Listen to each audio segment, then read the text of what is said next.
harmonic, center, period, and amplitude. Now, have a look at this. Remember what we did to get this x naught, right? What is x naught? X naught is how far I went up, right? So I used to have, a sine curve like this, okay?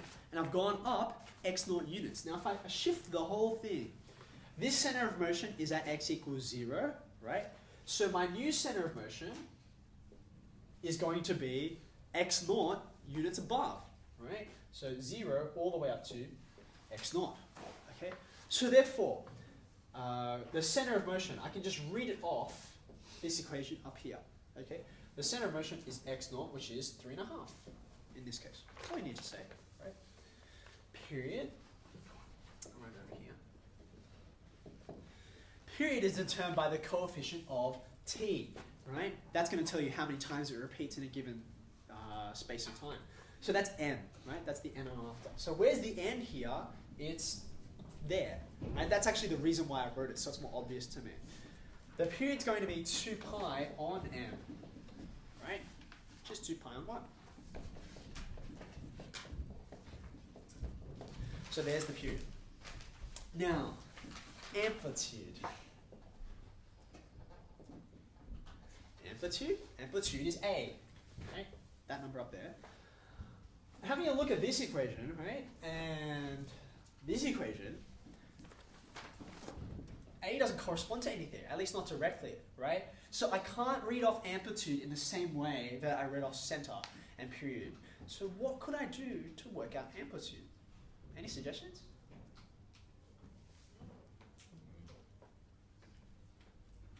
Initial condition.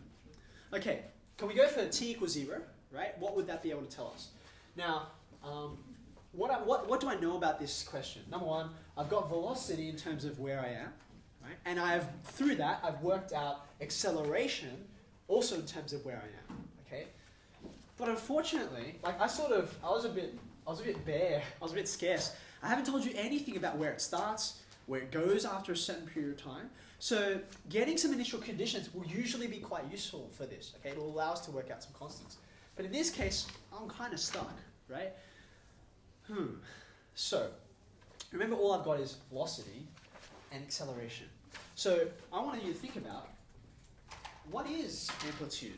Like, what's the definition of amplitude? How would you define amplitude? We know what these two are. How would you explain amplitude to someone who's never heard the word before?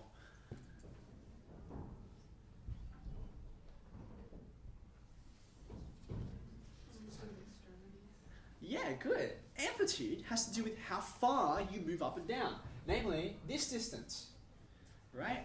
Amplitude is half that distance, okay? So it's a bit like diameter versus radius, okay? Now, I can actually work out this distance because, as Vanessa said, it's about extremities. In other words, it's about position, okay? So position in this particular example is something I know about, right? Now, at those extremities, I should know something about the velocity, right? How fast is the particle or object moving at those extreme points? 0, it's not going anywhere. Those are stationary points, right? So therefore, here's what I'm going to write down, okay? Amplitude can be determined. You don't actually have to write this in your solution, but I'm writing it so that you know why I'm going to write the equations that I do. Amplitude can be determined by finding the extremities. Okay, if you find the extremities, that'll tell you the amplitude, right? You can either find one extremity and just compare it to the center of motion, because I already know what that is, or find both extremities and then divide that distance by 2. Okay? The extremities are where the velocity is 0. Okay?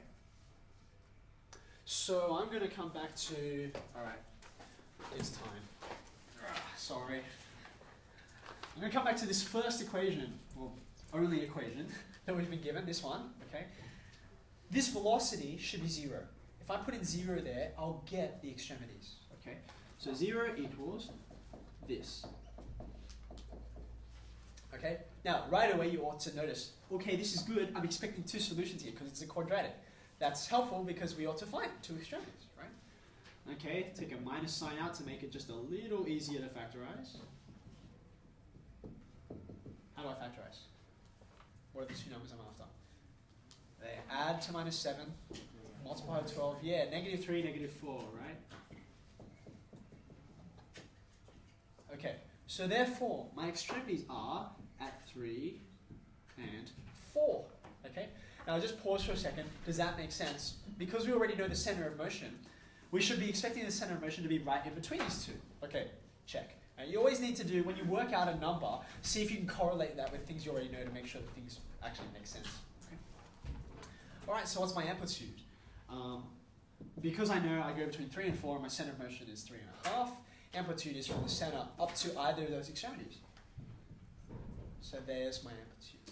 Okay, happy with that? Alright, now, last one. That was my 3 important pieces of information. Where, at what positions do I reach half the maximum speed? How do I work that out? I need a few pieces of information here, right? Firstly, it's going to be an equation to do with x, right? Okay, that's good, because all of them have to do with x so far.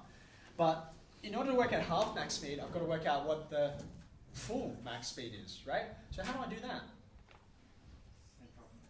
Good. The fastest that the particle can move is right here, or right there, right? Namely, when I pass through that center of motion, okay? So I'm going to take that, x equals 3.5. Where do I put it in? I put it in here, right? X equals 3.5, sub it in. Now, before you do anything, right, you can sub it into here, you'll get the answer, okay? But I think it's probably better to put it into here. Can you see why? I mean, it doesn't matter that much, right? But this has already been, this equation, we've simplified it so that we get our two extremities, right? So 3.5 minus 3 is a half. 3.5 minus 4 is negative a half.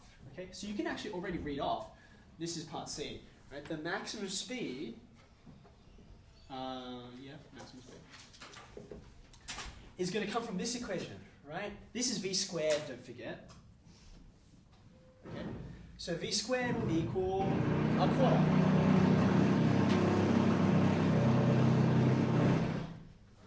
Yeah, does that make sense? Because I just want v. Actually, I just want speed, okay, which is the absolute value of v. So that's the speed I'm after. So if I want to work out what half the maximum speed is,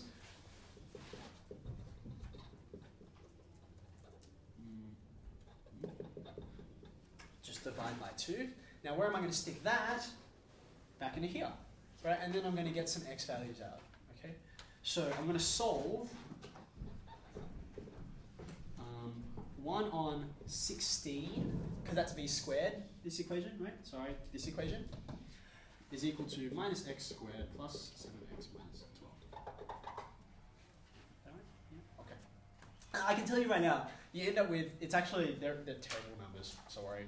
I didn't make up the question, but you're going to have to go to Quadratic Formula, okay, and you're going to get x equals, now I worked it out, hold on a second, where did I put it? Something plus or minus 2 other things, right? Because you're going to expect it to happen sort of around here, right? So therefore, the plus or minus, what's before it, ought to be your center of motion. Does that make sense? So you get it on either side of that.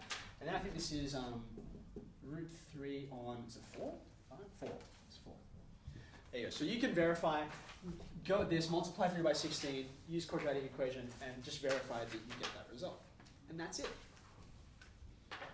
So just don't forget that shifting the center of motion will give you a different differential equation. Not very different, just a little bit. But you can use that when you're proving that something is moving in simple harmonic motion. And that's all there is to it. Okay.